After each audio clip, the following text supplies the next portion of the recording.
guys. Thanks for coming for one last book. This book is called Last Day Blues by Julie Dannenberg, and I always read this on the last day of school. So here we go.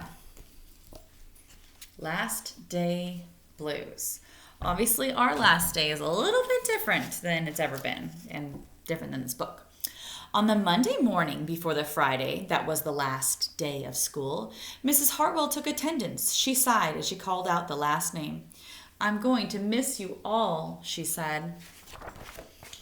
The kids nodded in agreement. "I'm going to miss my friends," said Shannon. "I'm going to miss Daisy," said Dan. "I'm going to miss chocolate milk and pizza for lunch," said Joe. Everyone felt a little blue thinking about the last day of school. Even Daisy. That must be their class pet. I think that reminds me of the Zones, feeling a little bit blue, a little bit sad. That afternoon during recess, the students talked as they hung out on the jungle gym. "Mrs. Hartwell says she's going to miss us," said Alexandra, swinging from a bar. "We should get a present to cheer her up," said Eddie, hanging upside down by his knees. But what could they get her? "I could give her the rest of my sandwich. It's my mom's bologna special," said Josh. "Or a coffee cup, or a new pen, the kind with feathers and beads." The students thought and thought, but couldn't come up with one single idea that they all agreed on. "We'll think of something tomorrow," Eddie assured everyone as they lined up at the drinking fountain. On the Tuesday before the Friday, that was the last day of school, Mrs. Hartwell read the final page of their last read-aloud book. "I'm going to miss circle time," said Miss Hartwell. "I'm going to miss science," said Emily. "I'm going to miss seeing Mrs. Hartwell wear her safety goggles during science," said Jack, giggling. And so before they got too sad, Mrs. Hartwell put on her safety goggles one last time, just for fun. "We definitely need to cheer Mrs. Hartwell up," said Andy during recess as he jumped off of his swing. "Any ideas about a present?" Eddie asked. "Nope," they all answered back. On the Wednesday before the Friday, that was the last day of school, Mrs. Hartwell brought in her super-duper sugar cookies with extra frosting. "I'm going to miss snack time, but I can't wait for barbecues by the pool," said Jack. "I'm going to miss recess, but I can't wait to play hide-and-seek outside after dinner," said Alexandra. "I'll miss school, but I can't wait for summer vacation," said Josh. The class discussed their summer plans and drowned their last day blues with another round of milk and sugar cookies. That sounds like a fun snack time. "I don't know whether to be happy or sad today," Andy said the minute they all arrived at the jungle gym. "Mrs. Hartwell's sad," said Olivia. "She probably doesn't want the year to end."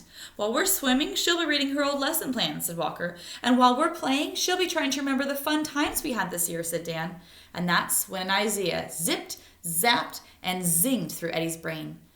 "I know exactly what'll cheer her up," Eddie said, jumping down from the jungle gym. The class agreed it was perfect. On the Thursday, before the Friday, that was the last day of school, Eddie raised his hand right after Mrs. Hartwell started language arts. "We need some privacy, please," he said, and so Mrs. Hartwell took down the bulletin board with her back to the class. She never even peeked. Well, only once. On the morning of the Friday, that was the last Friday, the last day of school, the students dashed into the classroom. They snapped open the shades for the very last time. They did their chores for the very last time. They fed Daisy for the very last time. And as soon as the bell rang, they couldn't wait for Mrs. Hartwell to see the present for the very first time.